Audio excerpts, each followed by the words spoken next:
She chose burgundy. Not by accident. Not carelessly.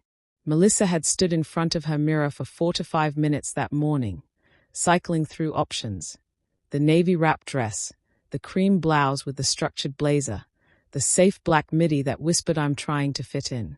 She'd hung them all back up, one by one, because Hyun-sik had told her, more times than she could count, just be yourself. And this deep, unapologetic burgundy that hugged every curve without asking permission, this was herself. She should have known that would be the problem. The Kang group occupied floors 38 through 42 of the Mirai Tower, a glass and steel monument to everything old money refuses to apologize for.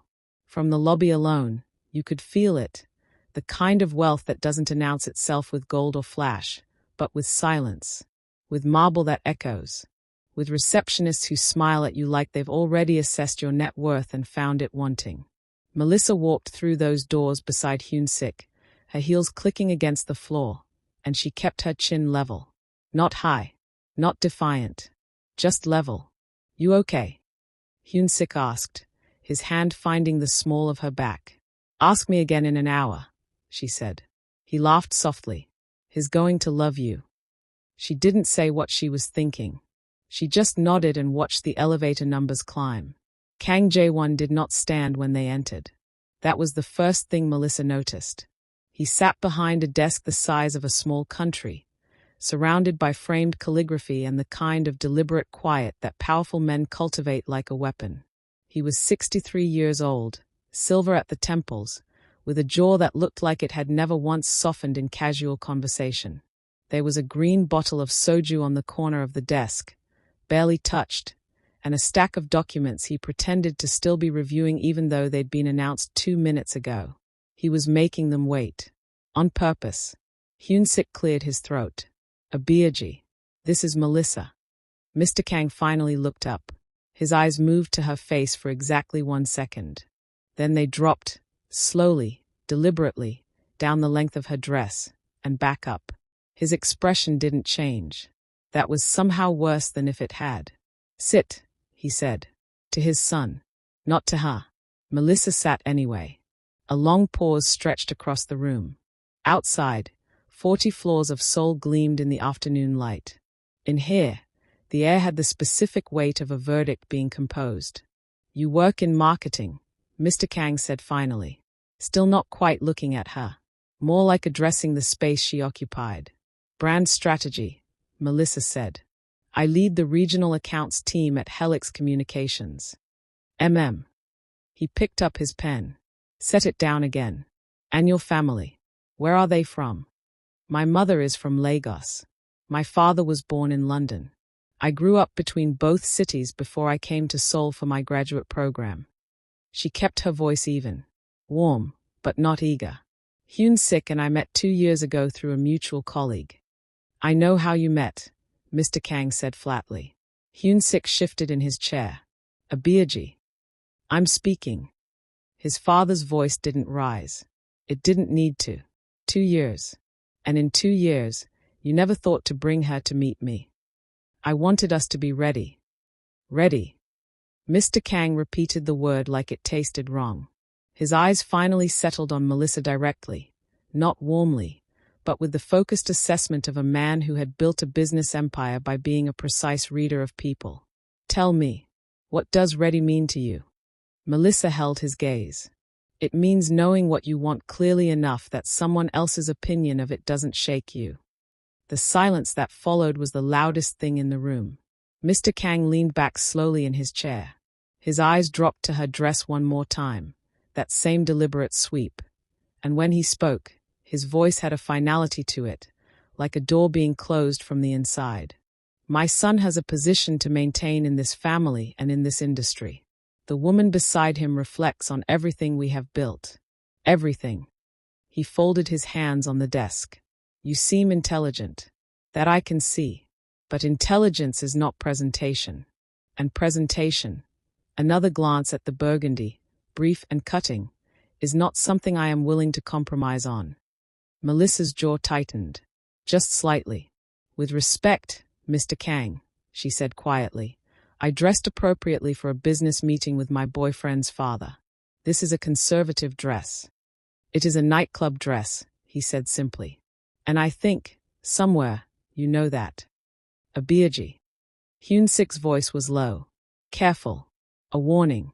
The Kang family has a certain image. His father continued, unmoved. Our women are graceful. Understated. They do not draw attention to themselves in rooms where business is conducted. What you are wearing tells me everything I need to know about how you see yourself, and how little you understand what marrying into this family would require. Marrying. The word landed like a stone dropped into still water. Melissa looked at Hyun-sik. His face had gone tight. Something behind his eyes, something that had been patient for a very long time, was no longer interested in being patient. I did not say you could not date my son, Mr. Kang added, with the particular cruelty of a man offering a concession. I said you cannot marry him. Not dressed like that. Not presenting yourself like that. Not until you understand what this family is. The pen went back to the documents. As if that was that. As if she wasn't still sitting there.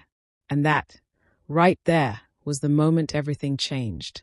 Nobody moved. For 3 full seconds, the only sound in that office was the faint hum of the city 40 floors below, indifferent, continuous, unbothered by what was unraveling up here. Mr. Kang had already returned his eyes to his documents. Dismissal complete. In his mind, the conversation had concluded the way all his conversations concluded, on his terms, at his timing, with everyone else quietly absorbing the verdict. He had miscalculated. Hyun-sik stood up slowly, not with the quick jerk of someone reacting from anger. That would have been easier to dismiss. He rose the way a building settles after an earthquake. Deliberate. Final. Like something had shifted beneath the foundation, and there was simply no going back to the shape it had been before. Abiyaji. His voice was quiet. Dangerously quiet. Sit down, Hyun-sik. I've been sitting down my entire life. Mr. Kang looked up. Whatever he saw in his son's face made him set his pen down for the second time. Hyun-sik placed both hands flat on the desk, not aggressive, but grounded. Present. You just told the woman I love that she cannot marry me because of a dress. A dress, Abiyaji. Not her character. Not her values. Not anything about who she actually is. A dress. I told her. I heard what you told her. His jaw tightened. So did she. So did everyone on this floor, probably, because silence carries in rooms like this. He straightened up, pulling his hands back. I have spent 31 years trying to fit the shape you decided I should be. The right school. The right division. The right handshake. The right silence. The right amount of ambition. Not too visible. Not too loud. Just enough to make you proud without embarrassing you. He exhaled slowly through his nose. I did all of it. Every single thing. And I never once complained. But this, what you just did, I won't absorb this one. Not this time. Mr. Kang's voice dropped to its most controlled register. You are being emotional. I'm being clear, Hyun-sik said. There's a difference. Melissa had not moved. She was watching Hyun-sik the way you watch someone you thought you knew will suddenly reveal a room in themselves you'd never been shown before. There was something almost aching about it. Seeing the man you love reach a limit he'd clearly been approaching for years, and finally stop walking backward. Mr. Kang shifted his gaze to her. You see what you've caused? No, Hyun-sik said immediately, cutting off whatever she was about to answer. Don't do that. Don't make her responsible for my backbone. I should have found it years ago. He reached down and picked up his jacket from the back of the chair. Unhurried. Melissa came here today to meet my father. She got dressed up. She prepared herself. She walked in here with grace and answered every question you threw at her without flinching. And your response was to insult her appearance and tell her she's not good enough for our name. That is not. That is exactly what you said. He didn't raise his voice. He didn't need to. Word for word. The silence that followed was a different kind than before. Before, the silence had belonged to Mr. Kang. This one didn't. Hyun-sik looked at Melissa. Let's go. She stood, smoothed the front of her dress, that burgundy dress, with one clean motion, and looked at Mr. Kang with neither anger nor pleading. Just clarity.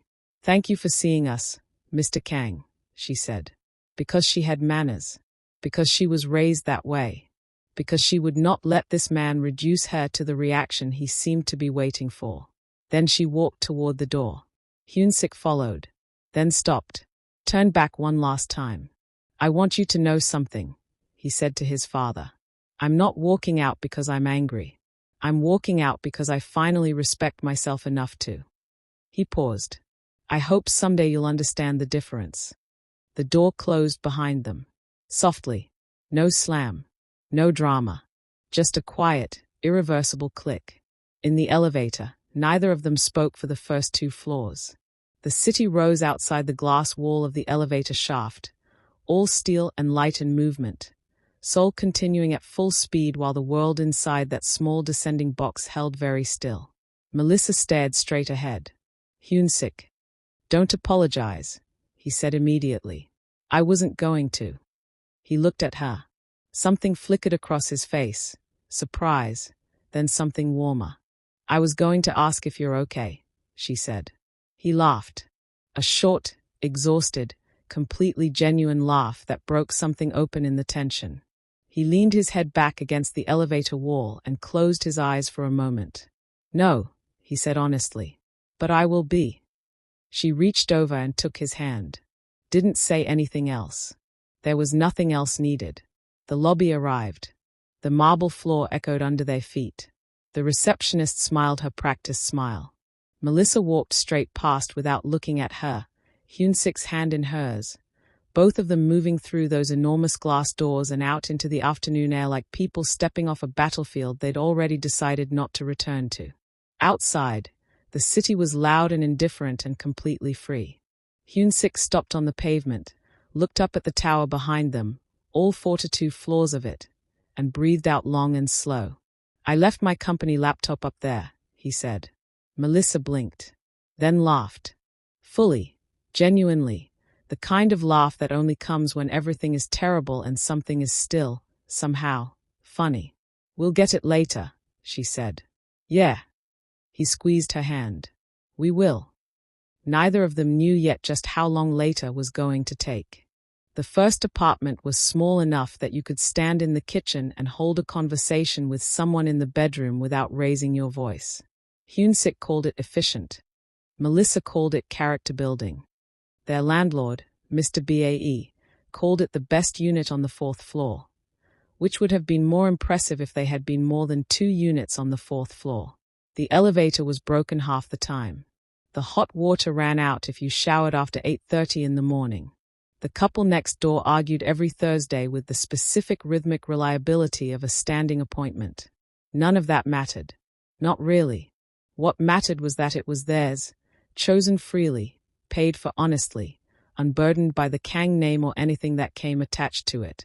Hyun-sik had walked away from more than just his father's approval when those elevator doors closed behind them. His position at Kang Group, junior director, fast-tracked, groomed, evaporated within the week. Not officially terminated. His father was too controlled for anything that dramatic. Instead, his access card stopped working on a Tuesday morning without explanation. And when he called the HR director, a man who had attended his university graduation, the call went to voicemail. 3 times. It was the corporate equivalent of being quietly erased. He took a week. Let himself feel the full weight of it without pretending it didn't sting. Then he started making calls. Not to old school friends who might mention it back to his father. Not to industry contacts who owed their connections to the Kang network. He went further back, to a former professor who ran a mid-sized logistics consultancy, to a college roommate who'd built a small but serious import firm, to a startup founder he'd met at a conference 2 years ago who'd handed him a card and said, "Call me if you ever want to do something real." He called. "I don't have Kang Group backing me," he told each of them plainly. "I have 10 years of actual experience and I'm willing to outwork anyone you currently have. Give me 6 months and I'll show you the difference." 2 of them said no. 1 of them said yes. That was enough. Melissa, meanwhile, had always been the kind of person who ran two tracks simultaneously, the one everyone could see, and the one she kept quietly moving in the background. Her salary at Helix Communications was good. Not extravagant, but solid. She'd been careful with money her entire adult life in the particular way that people are careful when they know exactly what it feels like when there isn't enough of it.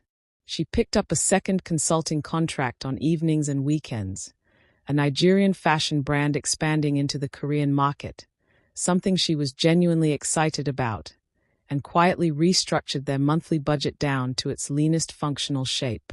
Hyunsik noticed, one evening, that she'd cancelled her gym membership. "You love that gym," he said, looking up from his laptop. She shrugged, not looking up from hers. "I can run outside." "Melissa." "Hyunsik. We're not that tight." "We're tighter than you think," she said simply. "And that's fine. It's temporary." She finally looked up. "I've been tighter before.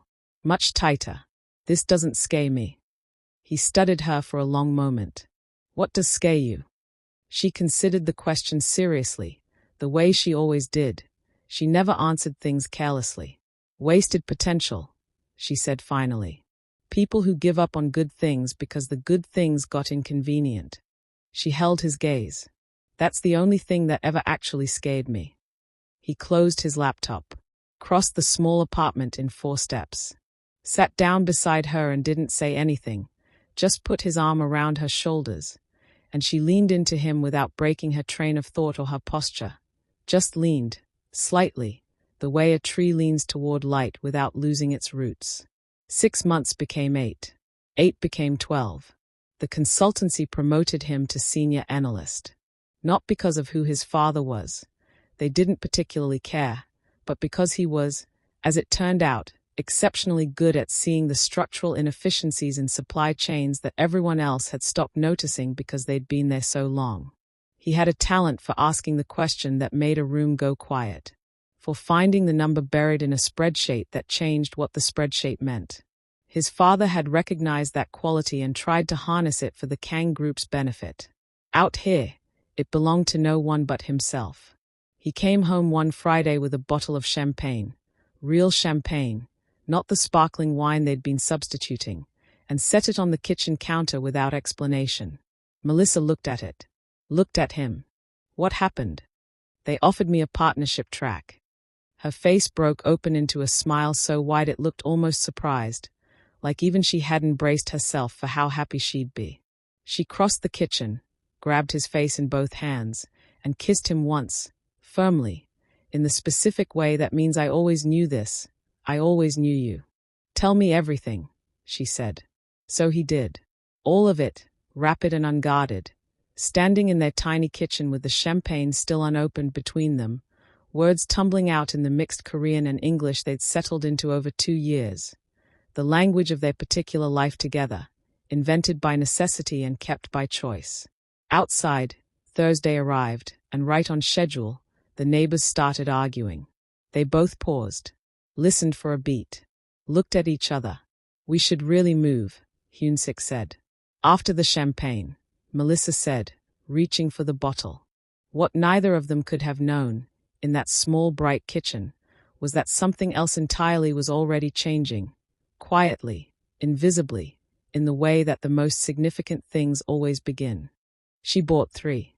Not because she thought the first one would be wrong, but because Melissa was the kind of person who made decisions based on confirmed data, not single data points.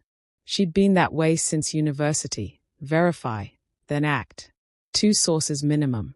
3 if the stakes were high enough. The stakes had never been this high. She took all 3 tests on a Wednesday morning before Hyunsik woke up, sitting on the edge of the bathtub in the gray pre-dawn light with her elbows on her knees and her heart doing something she didn't have a clinical term for. The first result took 90 seconds. The second confirmed it. By the third, she wasn't looking at the window anymore. She was staring at the small crack in the bathroom tile near the base of the wall, a crack she'd meant to tell the landlord about for 6 months, and thinking about the fact that in approximately 8 months, there would be a person in this apartment who had not existed before. A person. Half her. Half Hyun-sik. Entirely new. She sat with that for a long time. Hyun-sik found her still sitting there 20 minutes later. 3 white sticks lined up on the edge of the sink like evidence at a hearing. He stood in the doorway in his grey t-shirt, hair not yet combed, taking in the scene with the specific stillness of someone whose brain is processing faster than their face can keep up with. His eyes moved from the test to her. Melissa. All 3, she said. In case you were wondering. He didn't say anything immediately. Crossed the small bathroom, sat down on the floor in front of her. Actually sat down on the floor, back against the cabinet, and looked up at her with an expression she would remember for the rest of her life. Not panic. Not performance. Just a man encountering something enormous and choosing, very deliberately, to be fully present for it. How do you feel? He asked. Like the floor moved, she said honestly. But not in a bad way. Like an earthquake you somehow knew was coming even though no one warned you. He nodded slowly. Yeah. He reached up and took her hand. Yeah, that's exactly what it feels like. You're not scared. I'm terrified, he said simply. That's different from not being ready. She looked at him for a long moment. Then she exhaled, long, slow, the kind of breath that releases something that's been held for a while. Okay, she said. Okay, he agreed. They sat together on the bathroom floor of their tiny apartment for another 10 minutes, not talking much, just existing in the gravity of it. This enormous quiet thing they'd just stepped into together, out of nowhere, on a Wednesday. The weeks that followed had their own particular texture. They were doctor's appointments, dietary adjustments, a running list of questions Melissa kept in her phone that grew longer every time she answered one. Hyun-sik started researching strollers with the same forensic intensity he brought to supply chain analytics, building comparison spreadsheets that Melissa teased him about and secretly found deeply reassuring. Life continued. The consulting work, the evening contracts, the Thursday arguments next door, but now with this new awareness underneath everything, this sense of a clock running quietly in the background. And then, one evening about 6 weeks in, Melissa went quiet in a way that was different from her usual quiet. Hyun-sik looked up from his laptop. She was sitting at the kitchen table, phone face down in front of her, hands wrapped around a mug of tea that had long gone cold.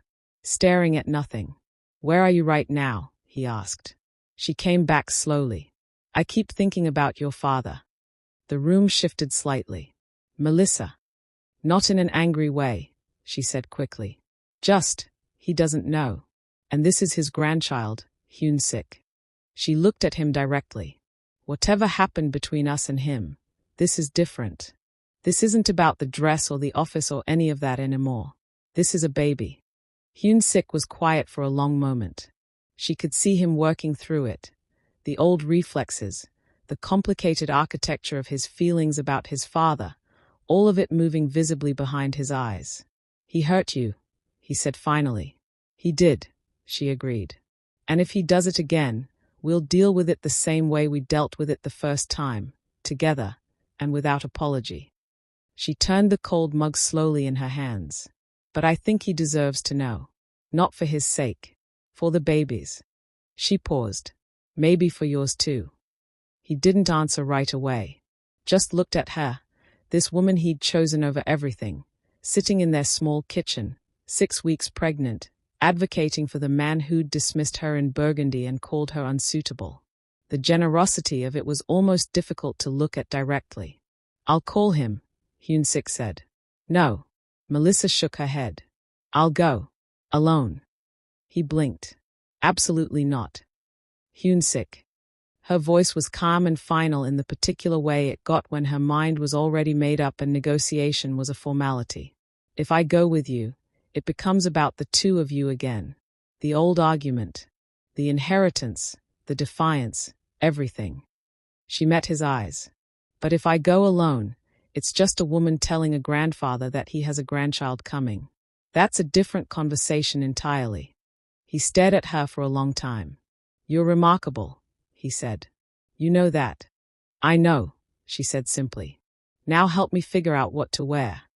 He laughed, startled, helpless, completely undone by her.